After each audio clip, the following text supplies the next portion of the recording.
¿Pa' qué me invitan? El análisis internacional de Ina Afinogénova. Todo tuyo, compañero. Bueno, quedan menos de 2 días para que Trump cumpla la amenaza que ha venido lanzando durante los últimos meses. Llega el día T, el día de los tariffs, el día en el que pretende imponer unilateralmente los aranceles del 25% contra Canadá y México. El 1 de febrero es la fecha límite que fijó el presidente estadounidense poco después de asumir el cargo.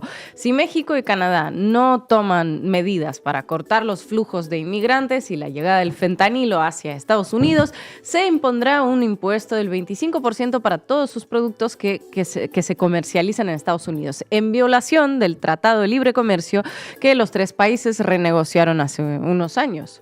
Trump exige a México y Canadá cerrar las fronteras con Estados Unidos para que ningún migrante entre en el país, al tiempo que prepara la habilitación de un centro de detención masivo para hasta 30.000 personas migrantes en Guantánamo. Las prácticas de Bukele se materializan y se perfeccionan. ¿No? Este martes, en su primera rueda de prensa formal, la portavoz de la Casa Blanca, Caroline Leavitt, confirmó que la fecha del ataque arancelario, el 1 de febrero, se mantiene firme. Hemos visto una cooperación histórica por parte de México, pero, de momento, el 1 de febrero aún está en la agenda. Pues nada, el sábado entonces, pasado mañana, sabremos si la palabra más hermosa del diccionario según Trump empieza a joder las relaciones de Estados Unidos con sus vecinos del sur y del norte y asimismo violar las cláusulas del Tratado de Libre Comercio que el propio Donald Trump firmó en su momento con sus homólogos de México y de Canadá durante su primer mandato. Así es, la presidenta de México, como ya habías mencionado, Claudia Sheinbaum, que lleva meses explicando el lado oscuro de los aranceles para todos y el efecto boomerang para Estados Unidos con una envidiable calma, dijo ayer que no creía que Trump siguiese adelante con la amenaza. Yo le preguntaría, Presidenta, ¿cuál es la estrategia que México tiene para enfrentarlo o si ya existe diálogo para evitar que esto ocurra? Sí, no creemos que vaya a ocurrir, la verdad. Y si ocurre, también tenemos nuestro plan. Ya lo informaremos. ¿Y cuál sería el plan, Presidenta? Ya lo informaría en su momento, pero no creemos que vaya a ocurrir. Como les digo, hay conversaciones, hay diálogo, entonces no creemos que vaya a venir esta definición de los aranceles, pero también ya estamos preparados. Dice Claudia Sheinbaum que México tiene un plan en caso de que finalmente el plan de Trump, la amenaza de Trump, se consume. No podemos saber aún qué contempla, lógicamente Sheinbaum no enseña sus cartas, pero hace unos meses nos dio una pista de esas cartas.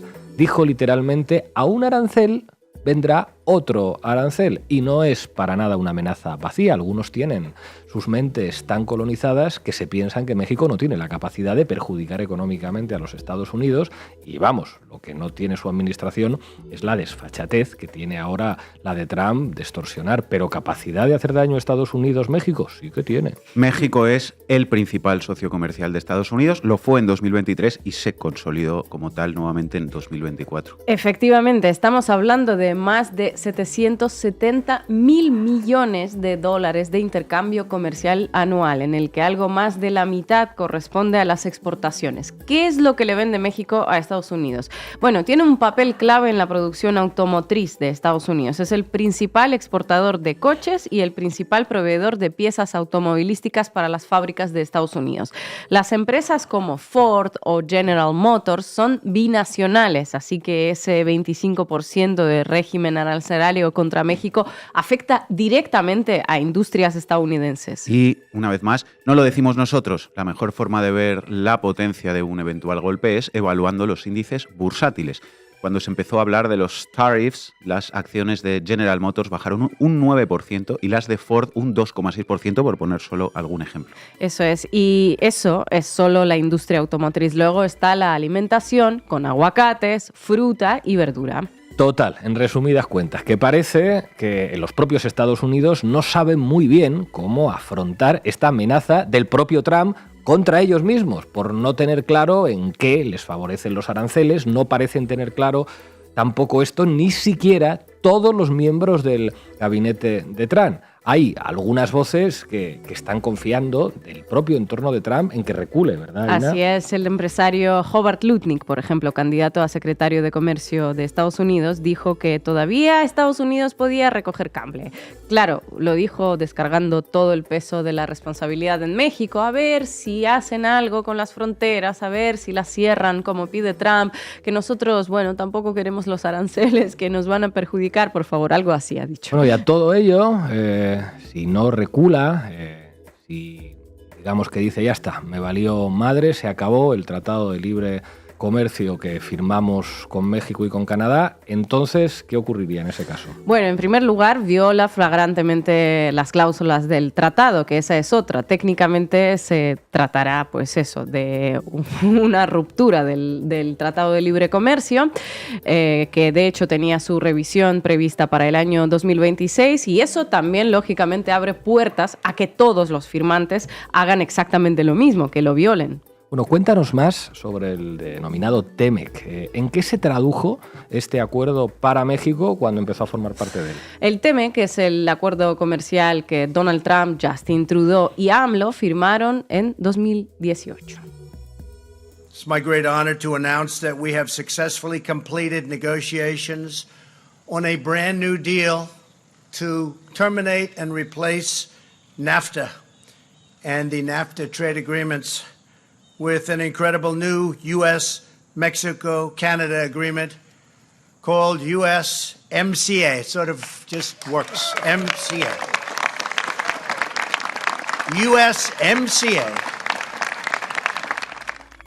USMCA, un acuerdo increíble, dijo Trump en 2018. Básicamente es USMCA, el TEMEC, que es el heredero del antiguo Tratado de Área de Libre Comercio para América del Norte, TLCAN, NAFTA, en sus siglas en inglés.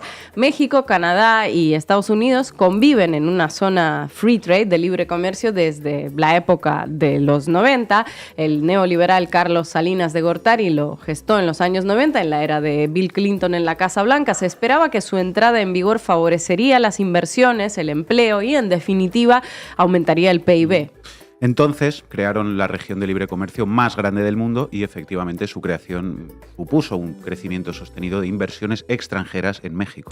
Según las estadísticas oficiales, en 1993, por ejemplo, las inversiones extranjeras se contabilizaron en apenas $4.900 millones. En 2023, la cifra superó los 36.000 millones.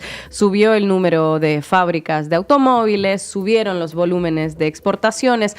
Una de las condiciones del acuerdo era precisamente favorecer las exportaciones de automóviles fabricados en alguno de los 3 países firmantes libres de aranceles, y por ello está, tan entrelazada ahora mismo la cadena de la producción automotriz entre Estados Unidos y México.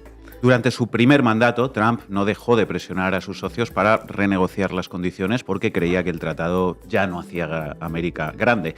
Amenazó con aranceles, una revisión más dura. En 2020, sin embargo, el TEMEC entró en vigor. Incredible agreement, decía Trump, ¿no? Según la Secretaría de Economía del Gobierno de México, la zona de libre comercio favoreció a impulsar la inversión en un 37% en toda América del Norte, no solo en México. Parece toda una historia de éxito, aunque, por supuesto, tiene su lado B. En primer lugar, porque en estos años México se posicionó como un ensamblador muy potente, sí, pero el sector de innovación ha quedado relegado para los vecinos del norte. En segundo lugar, y esto es algo que va a centrar en este sexenio todos los debates, ojo a esto, se convirtió en víctima de las prácticas, México se convirtió en víctima de la práctica desleal conocida como dumping agrícola por parte de Estados Unidos, nada menos que con maíz, que es la base de la dieta mexicana. El lema de los campesinos mexicanos reza: sin maíz no hay país, así que debe ser paradójico el hecho de que el país consuma el maíz transgénico de Estados Unidos en más cantidades que el maíz autóctono, sin mencionar las consecuencias de esto para la salud pública y el medio ambiente. Según datos que cita el medio Truthdig, que Estados Unidos le vende a México maíz a precios 14% inferiores de lo que le cuesta producirlo y transportarlo. Y con el TEMEC firmado, los agricultores mexicanos, no tienen ningún mecanismo en absoluto de protección. El maíz más barato desde Estados Unidos obliga a los agricultores mexicanos a bajar también los precios. Claudia Sheinbaum envió hace 3 días al Congreso mexicano una reforma constitucional para proteger el maíz mexicano y prohibir la siembra de maíz transgénico. Pero claro, las exportaciones de Estados Unidos a México seguirán fluyendo a precios de dumping mientras el TEMEC esté en vigor. México llevó este caso, por cierto, a los tribunales comerciales que se pusieron del lado de los Estados Unidos recientemente, hace unas semanas. Así que un acuerdo que nació, bueno, pues eso, en la atalaya del neoliberalismo, trae inversiones extranjeras, sí, pero uno de sus pilares es precisamente el de cercenar al pequeño productor local. Bueno, en 2 días sabremos lo que pasa finalmente. Si Trump recula y retira los aranceles, bueno, pues será un respiro para sus socios, pero ojo, de tipo temporal. No vayamos a pensar que después de esto a Trump no se le pueda ocurrir algún otro tipo de extorsión. Si por el contrario pone los aranceles y viola el TEMEC, pues entonces tendremos que ver cuál es la respuesta de México. Muchos elementos apuntan a que podría ser proteger el maíz autóctono. Pero haga lo que haga Trump, México en particular y la América Latina en general tienen por delante una serie de años en los que nosotros aquí pensamos en la base que deben sortear esa amenaza juntos, porque si no lo hacen juntos, todo será mucho más difícil. Gracias, Ina.